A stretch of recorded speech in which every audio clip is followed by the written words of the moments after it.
ओम शांति। आज 2 जनवरी 2024 के बाबा के अनमोल मधुर महावाक्य सुनेंगे। आज की मुरली में बाबा ने हम बच्चों को देही अभिमानी बनने की प्रेरणा दी है। बाबा कहे तुम बच्चों को देही अभिमानी बनना है तो तुम्हारे सारे विकल्प समाप्त हो जाएंगे। किसी भी बात से डर नहीं लगेगा और तुम फिक्र से फारिग हो जाएंगे। ये जरूर है कि देही अभिमानी बनने में मेहनत जरूर लगती है, परंतु बाबा कहे जितना देही अभिमानी बनते जाएंगे खुशी का अनुभव करते रहेंगे। सर्विस भी वृद्धि को पाएंगी। बाप और वर्षे को याद करते रहे तो बेड़ा पार हो जाएगा। ओम शांति। मीठे बच्चे, देही अभिमानी बनो तो विकल्प समाप्त हो जाएंगे। किसी भी बात से डर नहीं लगेगा। तुम फिक्र से फारिग हो जाएंगे। आज की मुरली से प्रश्न है, नए झाड़ की वृद्धि किस तरह से होती है और क्यों? उत्तर है, नए झाड़ की वृद्धि बहुत धीरे धीरे और जो मिसल होती है। जैसे ड्रामा जो मिसल चल रहा है, ऐसे ड्रामा अनुसार ये झाड़ भी धीरे धीरे वृद्धि को पाता है, क्योंकि इसमें माया का मुकाबला भी बहुत करना पड़ता है। बच्चों को देही अभिमानी बनने में मेहनत लगती है। देही अभिमानी बने तो बहुत खुशी रहे। सर्विस में भी वृद्धि हो, बाप और वर्षे की याद रहे तो बेड़ा पार हो जाए। ओम शांति। रूहानी बाप बैठ रूहानी बच्चों को समझाते हैं। क्या समझाते हैं? रूहानी बाप भी अकाल मूर्त है। रूहानी बाप कहा जाता है परम पिता परमात्मा को। तुम बच्चे भी अकाल मूर्त हो। तुम सिख लोगों को भी अच्छी तरह से समझा सकते हो। यूं तो कोई भी धर्म वालों को समझा सकते हो। यह भी बाप ने बताया है कि यह झाड़ धीरे धीरे बढ़ता है। जैसे ड्रामा जो मिसल चलता है, वैसे झाड़ भी जो मिसल बढ़ता है। पूरा कल्प लगता है बढ़ने में। ये मनुष्य सृष्टि रूपी झाड़ को बढ़ने में 5000 साल पूरा कल्प लग जाता है। अभी तुम्हारा यह नया झाड़ है।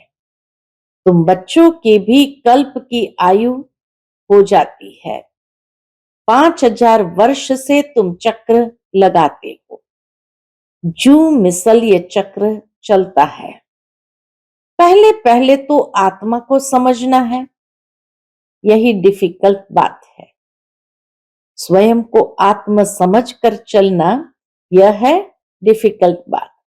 बाप जानते हैं, ड्रामा अनुसार आहिस्ते आहिस्ते झाड़ बढ़ता है, क्योंकि माया का मुकाबला होता है। ये ड्रामा के अंदर माया हर रीति से मुकाबला करती रहती है।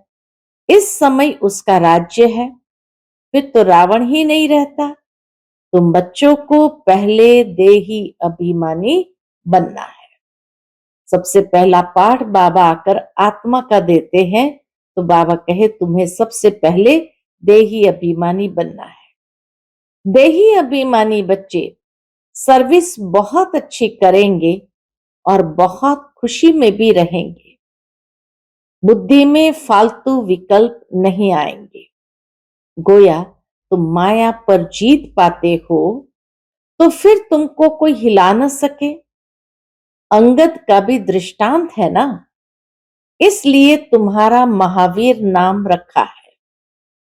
अभी तो एक भी महावीर नहीं है। महावीर पिछाड़ी में बनेंगे, सो भी नंबरवार। जो अच्छी सर्विस करते हैं उनको महावीर की लाइन में रखेंगे। अभी वीर है, महावीर पिछाड़ी में होंगे। जरा भी कोई संशय नहीं आना चाहिए। कोई तो बहुत अहंकार में आ जाते हैं, बाबा देखते हैं तो कोई तो बहुत अहंकार में आ जाते हैं, कोई की भी परवाह नहीं करते।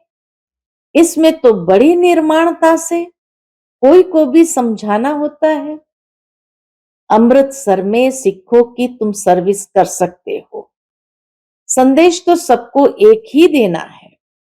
बाप को याद करने से तुम्हारी आत्मा की कट उतर जाएगी। वो लोग कहते हैं जब साहब की महिमा भी है। साहब उस परमात्मा के लिए कहते हैं तो साहब की महिमा भी है। एक ओमकार, सतनाम, अकाल मूरत। अब अकाल मूरत कौन है? कहते हैं सतगुरु अकाल। अकाल मूरत तो आत्मा है ना, उनको कभी काल खा न सके। आत्मा को तो पार्ट मिला हुआ है, सो तो पार्ट बजाना ही है। बाबा कहे आत्मा को जो पार्ट मिला है सो तो बजाना ही है। उनको काल खाएगा कैसे? शरीर को खा सकता है, शरीर को काल खा सकता है। आत्मा तो अकाल मूरत है। तुम सिखों के पास जाकर भाषण कर सकते हो, जैसे गीता वाले भी भाषण करते हैं। तुम बच्चे जानते हो भक्ति मार्ग की तो अथाह सामग्री है। ज्ञान जरा भी नहीं, ज्ञान का सागर है ही एक बाप। मनुष्य तो ज्ञानवान नहीं कहा जाएगा।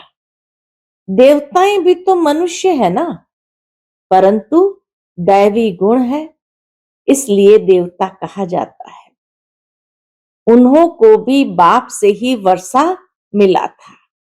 तुम भी इस राजयोग से विश्व के मालिक बन रहे हो। सतगुरु अकाल कहते हैं ना, सत्य तो वो एक ही बाप है, वही पतित पावन है। दो बाप का परिचय भी देना है। तुमको भाषण के लिए 2 मिनट मिले तो भी बहुत है। बाबा का कहीं भी जाओ, 2 मिनट भी अगर भाषण के लिए मिले तो भी बहुत है। 1 मिनट, 1 सेकंड मिले तो भी बहुत है। 1 मिनट, 1 सेकंड मिले तो भी बहुत है। जिनको कल्प पहले तीर लगा होगा उनको ही लगेगा, कोई बड़ी बात नहीं। सिर्फ पैगाम देना है। बाबा ने समझाया है, समझो। गुरु नानक आता है तो वह कोई मैसेज नहीं देते कि तुमको वापस घर चलना है। उसके लिए पवित्र बनो। वह तो पवित्र आत्माएं ऊपर से आती है, उनके धर्म की वृद्धि होती है, आते रहते हैं। वास्तव में सदगति दाता कोई मनुष्य हो न सके। वास्तव में सदगति दाता कोई मनुष्य हो नहीं सकता। सदगति दाता एक बाप है, मनुष्य तो मनुष्य ही है। फिर समझाया जाता है फलाने धर्म का है। बाप ने समझाया है तुम अपने को आत्मा समझो, पवित्र बनो। गुरु नानक ने कहा है मूत पलेती कपड़ धोए। यह भी पीछे शास्त्र बनाने वालों ने लिखा है। पहले तो बहुत थोड़े होते हैं, उनको क्या बैठ सुनाएंगे। ये ज्ञान भी बाप तुमको अभी देते हैं। फिर शास्त्र तो पिछाड़ी में बनते हैं। सतयुग में तो शास्त्र होते नहीं। पहले तो समझाना है, बाप को याद करो तो विकर्म विनाश होंगे। विनाश तो होना ही है। पूछना चाहिए सर्वव्यापी किसको कहते हो? जिसकी ये महिमा गाते हो एक ओमकार, वह तो बाप ठहरा ना। उनके बच्चे हम आत्माएं भी अकाल मूरत है। हमारा तख्त यह है, हम एक तख्त छोड़ दूसरे पर बैठे हैं। 84 तख्त पर बैठते हैं। 84 जन्म में 84 तख्त शरीर की भ्रुकुटी का तख्त पर बैठते हैं। अभी यह है पुरानी दुनिया, कितने हंगामे हैं। नई दुनिया में ये बातें हो न सके, वहां तो एक ही धर्म होता है। बाप तुमको विश्व की बादशाही दे देते हैं, तुम्हारे पर कोई चढ़ाई नहीं कर सकते। द्वापर से धर्म स्थापक आते हैं अपने अपने धर्म की स्थापना कर। उनका धर्म जब वृद्धि को पाए, ताकत में आए, तब लड़ाई की बात हो। इस्लामी पहले कितने थोड़े होंगे, तुम्हारा धर्म तो यहां स्थापन होता है, वह आते ही द्वापर में है। उस समय ही धर्म स्थापन होता है, फिर एक दो के पिछाड़ी आते जाएंगे। ये बड़ी समझने की बातें हैं। कोई तो ड्रामा अनुसार कुछ भी धारण नहीं कर सकते हैं। बाप समझाते हैं जरूर उनका पद कम होगा। यह कोई श्राप नहीं है। माला तो महावीरों की बनती है। ड्रामा अनुसार सभी एक जैसा पुरुषार्थ तो कर नहीं सकते, आगे भी नहीं किया होगा। कहेंगे फिर हमारा क्या दोष है? बाप भी कहते हैं तुम्हारा कोई दोष नहीं, तकदीर में नहीं है तो बाप क्या कर सकते हैं। समझ सकते हैं कौन कौन किस पद के लायक है। सिखों को भी समझाना है कि साहब को जपो तो सुख शांति मिले। उनको सुख तब मिलता है, कब? बाबा कहे उनको सुख तब मिलता है जब उनके धर्म की स्थापना होती है। अब तो सब नीचे आ चुके हैं, तुम मानते हो सतगुरु अकाल, फिर गुरु किसको कहते हो? सदगति देने वाला गुरु एक है। भक्ति सिखलाने वाले तो ढेर गुरु चाहिए। ज्ञान सिखलाने वाला एक बाप है। तो तुम माताएं उनको समझाओ कि यह कंगन तुम जो पहनते हो ये भी पवित्रता की निशानी है। तुम्हारा वह मान लेंगे क्योंकि तुम माताएं ही स्वर्ग का द्वार खोलने वाली हो। तुम माताओं को भी अभी ज्ञान का कलश मिला है। बाबा कहे तुम माताओं को अभी ज्ञान का कलश मिला है, जिससे सबकी सदगति हो जाती है। तुम बच्चे अभी अपने को महावीर कहलाते हो। तुम कह सकते हो हम गृहस्थ व्यवहार में रह स्वर्ग की स्थापना कर रहे हैं। रात दिन का फर्क है। ये जटाएं भी पवित्रता की निशानी है। शुरू शुरू में यज्ञ के अंदर सभी दादियां कोई बाल को बांधती नहीं थी, खुले बाल रखती थी। तो बाबा कहे ये जटाएं भी पवित्रता की निशानी है। अकाल मूरत पतित पावन बाप की महिमा पूरी करनी चाहिए। साधु सन्यासी परमात्मा नमः कहते हैं, फिर कहते हैं सर्वव्यापी है। यह है रॉन्ग। बाबा कहे यह है रॉन्ग। एक तरफ परमात्मा नमः कहते हैं, दूसरी ओर सर्वव्यापी कहते हैं, तो ये बिल्कुल ही गलत है। बाप की तुम खूब महिमा करो। बाप की महिमा से तुम तर जाते हो। जैसे कहानी है, राम राम कहने से पार हो जाएंगे। बाप भी कहते हैं बाप को याद करने से विषय सागर से पार हो जाएंगे। तुम सबको मुक्ति में जाना ही है। तुम अमृतसर में जाकर भाषण करो। आज विशेष बाबा को प्रेरणा आ रही है, अमृतसर में जाकर भाषण करो कि तुम पुकारते हो सतगुरु अकाल, परंतु वह अब कहते हैं देह सहित देह के सब धर्म को छोड़ अपने को आत्मा समझो। बाप को याद करो तो पाप भस्म हो जाएंगे, अंत मते सुगति हो जाएगी। शिव बाबा अकाल मूरत निराकार है, तुम आत्मा भी निराकार हो। बाप कहते हैं मेरा शरीर तो है नहीं, मैं लोन लेता हूं। मैं आता ही पतित दुनिया में हूं, रावण पर जीत पाने। यहां ही डायरेक्शन दूंगा क्योंकि पतित होते ही पुरानी दुनिया में है। नई दुनिया में तो एक ही देवी देवता धर्म था उस समय, और सब कहाँ थे? शांति धाम में रहते हैं। फिर नंबरवार सतो रजो तमो में आते हैं। जिनको सुख बहुत मिलता है उनको दुख भी बहुत मिलता है। तुम्हें सबको बाप का पैगाम देना है कि बाप को याद करो तो घर पहुंच जाएंगे। सदगति सबकी तब होती है जब झाड़ पूरा होता है, सब आ जाते हैं। ऐसे तुम भी किसी को बहुत प्यार और धीरज से समझाओ। तुमको चित्र उठाने की भी दरकार नहीं है। वास्तव में चित्र है किसके लिए? नयों के लिए। तुम कोई भी धर्म वालों को समझा सकते हो, परंतु बच्चों में इतना योग नहीं है जो तीर लगे। बाबा कहे तुम किसी को भी समझा सकते हो, परंतु इतना योग चाहिए जो तीर लगे। तो बच्चों में इतना योग नहीं जो तीर लगे। कहते हैं बाबा हम हार खा लेते हैं, माया एकदम काला मुंह करा देती है। उनको ये पता ही नहीं पड़ता है कि हम देवता थे, इस समय असुर बन पड़े हैं। अब बाबा कहते हैं, क्या कहते हैं? अपने को आत्म समझ, बाप को याद करो, बाप का पैगाम सबको देते रहो।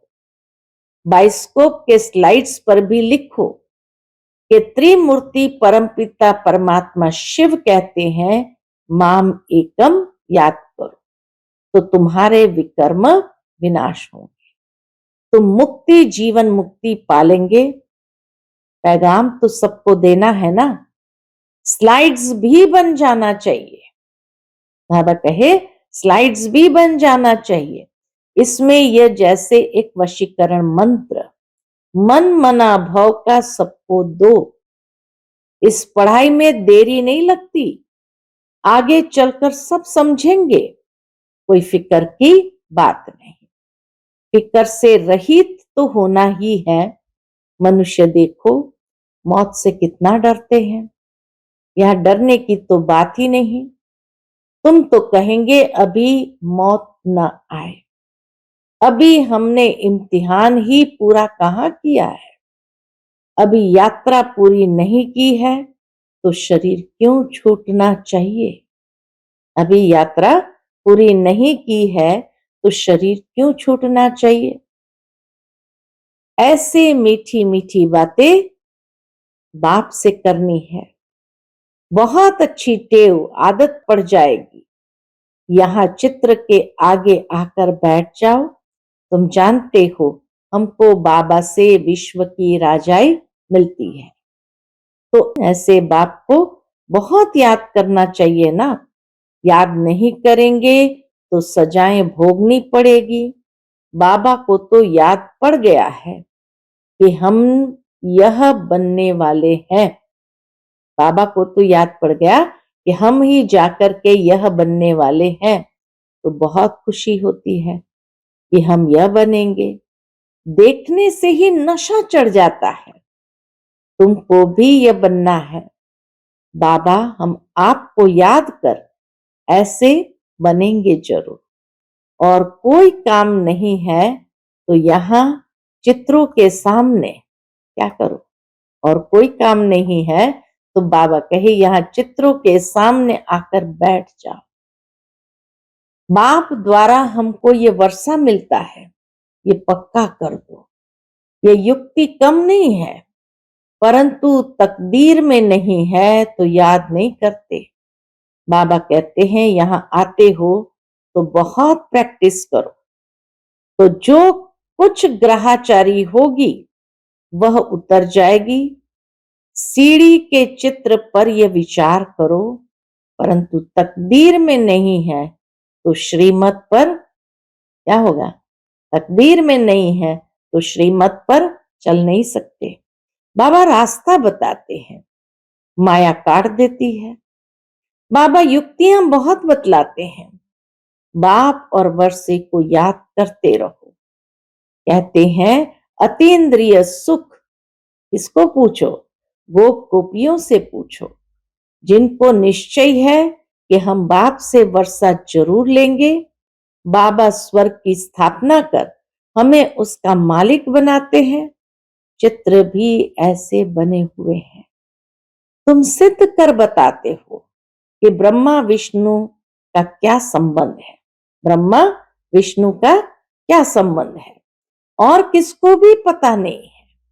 ब्रह्मा का चित्र देख मूंझ पड़ते हैं। स्थापना में टाइम जरूर लगता है।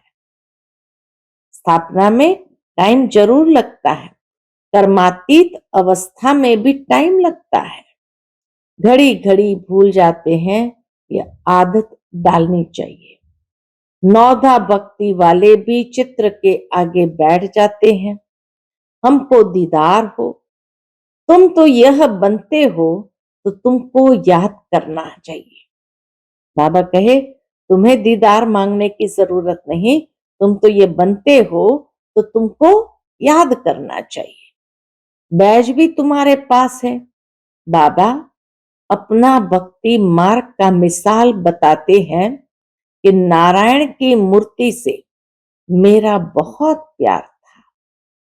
बाबा अपना अनुभव बताते हैं भक्ति मार्ग का। तो बाबा अपना भक्ति मार्ग का मिसाल बताते हैं कि नारायण की मूर्ति से मेरा बहुत प्यार था। वह सब था भक्ति मार्ग। अब बाप कहते हैं मामे कम याद करो और कुछ भी नहीं करना है। बाबा कहते हैं हम तो ओबीडियंट सर्वेंट है, हमें तुम माथा क्यों टेकते हो। बाबा कभी किसी को माथा टेकने नहीं देते। अच्छा, माता पिता बाप दादा का मीठे मीठे सिकिलते बच्चों प्रति याद प्यार गुड मॉर्निंग। रूहानी बाप की रूहानी बच्चों को नमस्ते। हम सब रूहानी बच्चों की रूहानी माता पिता बाप दादा को याद प्यार गुड मॉर्निंग और नमस्ते नमस्ते। शुक्रिया बाबा, शुक्रिया। आज की मुरली से धारणा के लिए मुख्य सार है। पहली पॉइंट, निर्माणता का गुण धारण करना है। जरा भी अहंकार में नहीं आना है। ऐसा महावीर बनना है जो माया हिला न सके। दूसरी पॉइंट, सभी को मन मना भव का वशीकरण मंत्र सुनाना है। बहुत प्यार और धीरज से सबको ज्ञान की बातें सुनानी है। बहुत प्यार और धीरज से सबको ज्ञान की बातें सुनानी है। बाप का पैगाम सब धर्म वालों को देना है। आज का बाप दादा का मधुर वरदान हम बच्चों के लिए है। कर्म और संबंध दोनों में, कर्म और संबंध दोनों में स्वार्थ भाव से मुक्त रहने वाले बाप समान कर्मातीत भव। कर्म और संबंध दोनों में स्वार्थ भाव से मुक्त रहने वाले बाप समान कर्मातीत भव। आप बच्चों की सेवा है सबको मुक्त बनाने की, तो औरों को मुक्त बनाते स्वयं को बंधन में बांध नहीं देना। जब हद में मेरे मेरे से मुक्त होंगे तब अव्यक्त स्थिति का अनुभव कर सकेंगे। जो बच्चे लौकिक और अलौकिक कर्म और संबंध दोनों में स्वार्थ भाव से मुक्त है, वही बाप समान कर्मातीत स्थिति का अनुभव कर सकते हैं।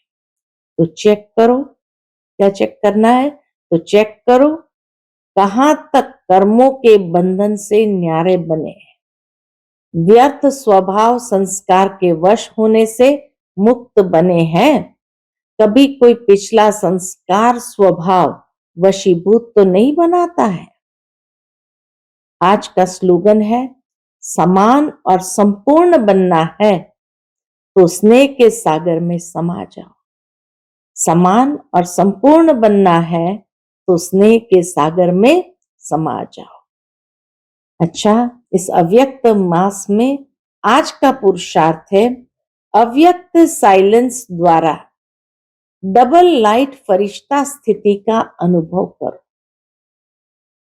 अव्यक्त साइलेंस द्वारा डबल लाइट फरिश्ता स्थिति का अनुभव करो। अभी तीव्र पुरुषार्थ का यही लक्ष्य रखो कि मैं डबल लाइट फरिश्ता हूं, चलते फिरते फरिश्ता स्वरूप ही, चलते फिरते फरिश्ता स्वरूप की अनुभूति को बढ़ाओ। डीप साइलेंस द्वारा, एकदम डीप साइलेंस द्वारा अशरीरीपन का अभ्यास करो। सेकंड में कोई भी संकल्पों को समाप्त करने में संस्कार स्वभाव में डबल लाइट रहो। कहाँ रहना है? संस्कार और स्वभाव में डबल लाइट रहो। अच्छा, ओम शांति।